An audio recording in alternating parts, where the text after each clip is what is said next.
தசாவதாரம் கேள்விப்பட்டிருப்பீங்க. அதில 10 அவதாரங்கள், விஷ்ணுவனுடைய 10 அவதாரங்கள்ல வாமன அவதாரம். அத பத்தி சொல்றேன். வாமன அவதாரம்னா குறுமுனி, சின்ன பையங்க. மாபலி சக்கரவர்த்தின்னு ஒரு அரசர் என்ன செய்றாருன்னா, இந்த உலகத்தை ஆண்டு கொண்டிருக்கிறார். அவருக்கு ஒரு ஆசை, விண்ணுலகத்தையும் ஆட்சி செய்யணும், இந்திர பதவியை பெறணும்.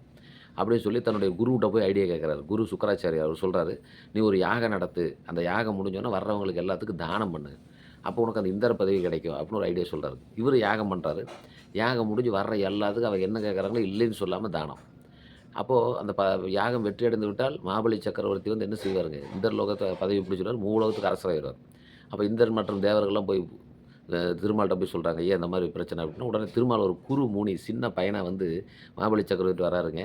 சுக்கராச்சாரியாருக்கு தெரிஞ்சு போச்சு, வந்தது ஒரு மிக முக்கியமான நபர் தான் அப்படின்னு. உடனே மாபலி சக்கரவர்த்தி சொல்றாரு, "ஏப்பா இவர் இந்த பையன் எதுக்கடா ததறாத, டேஞ்சரான ஆளு." அப்படின்னா இவரு மாபலி சக்கரவர்த்தி கேட்கலைங்க. இவரு சின்ன பையன் என்னங்க கேட்க போறான்? "தம்பி உங்களுக்கு என்ன வேணுமோ கேளுங்க." அப்படின்னோனே, "எனக்கு 3 அடி மண் வேண்டும். 3 அடி நிலம் வேண்டும். அது என்னுடைய காலாலே எடுத்து அளந்து எடுத்துக்கிறேன்."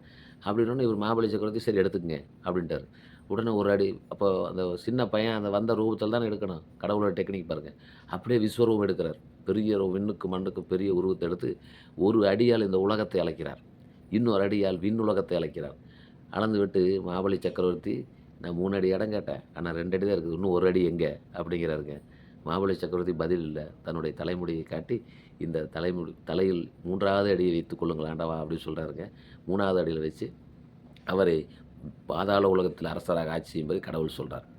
அப்போ அப்போ பாதாள உலகத்திலே இருக்கக்கூடிய மாபலி சக்கரவர்த்தி ஒவ்வொரு ஆண்டும் ஓணம் பண்டிகை அன்னைக்கு வெளிய வருவாருங்க. வெளிய வந்து நாட்டு மக்களை எல்லாம் பார்த்து அவர்கள் எவ்வாறு இருக்கிறார் என்பதை பத்தி பார்ப்பார். அதனால தான் இந்த கேரளாவுல வந்து ஓணம் பண்டிகை அன்னைக்கு பூ, கோலம் போட்டு அந்த அரசரை வரவேற்பார்கள் அப்படிங்கிறது ஒரு ஐதீகங்க. இது எதுக்கு சொல்ல வரேன்னா, யாரையுமே நம்ம வந்து சின்ன பையனா இருக்கிறான், அவனுக்கு ஒண்ணுமே தெரியாது அப்படின்னு உருவத்த பார்த்து எடை போடக்கூடாதுங்க.